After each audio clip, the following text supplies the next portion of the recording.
here, co-host of the Let's Talk Boxing podcast, and this is the Sweet Science with SimBoxx, brought to you by Clint Patrick's. Check those out over on Instagram. And in today's episode of the Sweet Science with SimBoxx, we'll be looking at the recently announced fight between Canelo Alvarez and Anvi Yildirim. This is for the WBA, WBC, and Ring Magazine Super Middleweight World titles. Anvi Yildirim is a WBC mandatory challenger. In his most recent fight, he fought Anthony Dirrell. He lost that fight due to a technical decision when a cut brought the fight to a premature end. Since that fight, Anthony Dirrell has went on to fight David Benavidez for the WBC Super Middleweight title. He lost that fight, and then David Benavidez lost that title on the scales before his defense against Angulo. The vacant title, therefore, was put on the line for the recent Canelo versus Callum Smith fight. Now, if you're wondering to yourself, why is Anvi Yildirim WBC mandatory? We're all asking that question. Such is the way of the world. Thank you very much, Mauricio Sullivan.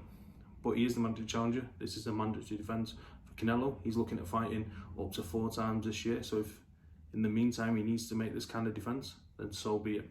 Yildirim is best known to UK boxing fans for his 3rd round knockout defeat to Chris Eubank. If you've not seen that, go and check it out. It's a highlight reel knockout for Chris Eubank back in 2017 as part of the World Boxing Super Series. There's not too much by way of names on the record of Yildirim. He's got wins against Ryan Ford, Mark Antonio Paraban, and not much else. On the other hand, we've got Canelo. Everybody knows who Canelo is. He's got that 1 loss on his record to Floyd Mayweather. He's got a draw with Golovkin, and he had a draw early on in his career, and he's also got 54 big wins, most recently against Callum Smith. The co-host of the Let's Talk Boxing podcast, Ewan, is going to take a look at that fight a bit more in depth and just where Canelo, the pound for pound #1 boxer on the planet, got it so right against his British challenger. Thanks, Luke. So I identified 3 things that Canelo Alvarez did that helped him win the fight against Callum Smith. The first we see here is his head and upper body movement. He uses it to stay inside the pocket on Callum Smith, avoid his attacks, and stay in range to administer his own attacks. He used this throughout the 12 rounds and was never in danger, even when at fighting range. The second thing that I identified, which we can see here, is his ability to cut off the ring. He kept Callum Smith's back against the ropes for the entire fight. We see here as Callum Smith tries to push forward, but is ultimately walked back by Canelo Alvarez because of his identification of where his feet need to be in relation to Callum Smith. The third thing that I identified that helped him win was what we're seeing here, and that's an economy of punches. He didn't waste any of his shots. Every single shot was placed with accuracy, with power, and for a purpose, whether that was to the arm to slow down a check left hook, whether it was the head to damage, or the body to slow Callum Smith down. Every punch was carefully picked by Canelo Alvarez and picked to perfection.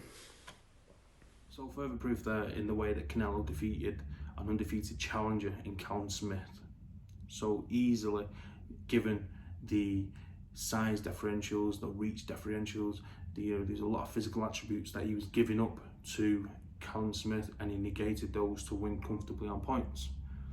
This fight for Canelo against Anvi Yildirim is part of a 2-fight deal that's seen Canelo link up with Matchroom. The second of those fights is heavily rumoured to be against WBO Super Middleweight World Champion Billy Joe Saunders.